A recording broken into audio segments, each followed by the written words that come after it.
হযরত আব্দুল্লাহ বিন রাওয়াহা বাড়িতে গিয়ে সেই রাত্র ছিল তার বাসর সজ্জা, ফুল সজ্জার রাত ছিল, নতুন বিবাহ করেছেন।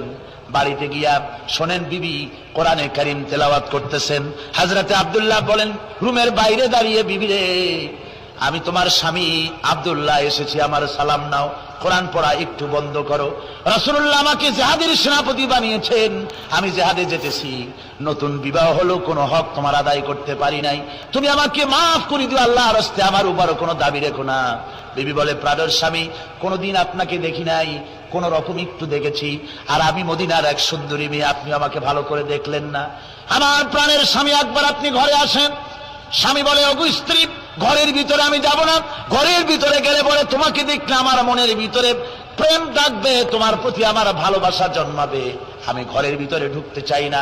স্ত্রী বলে প্রাণের স্বামী, ঘরের ভিতরে যদি আসেন, আল্লাহর কসম আমি কোনো প্রেম নিবেদন করব না, আমি শুধু প্রাণ ভরে আপনার চেহারাটা একটা বার আমি শুধু দেখে রাখতে চাই, যাতে করে কিয়ামতের দিন লক্ষ কোটি কোটি মানুষের ভেতরে আপনাকে আমি স্বামী বলে যেন চিনে নিতে পারি।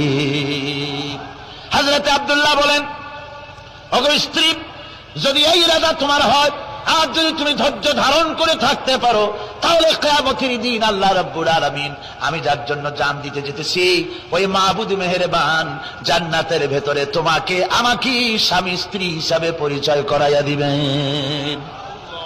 3000 সৈন্য নিয়ে সাহাবায়ে কেরাম আর এই সেনাপতি সব চললেন। মুতার প্রান্তরে লড়াই হলো। এই লড়াইয়ের ময়দানে হযরতে যায়েদ অনেকগুলি কাফির সৈন্যকে জাহান্নামে পাঠিয়ে দিয়ে তিনি নিজেও শহীদ হয়ে গেলেন। এবার জাফর হাতে তরবারি আর এক হাতে ঝান্ডা নিয়ে এগোচ্ছেন সামনের দিকে। কাফেরেরা হযরত জাফরকে ঘিরে ফেলে দিল।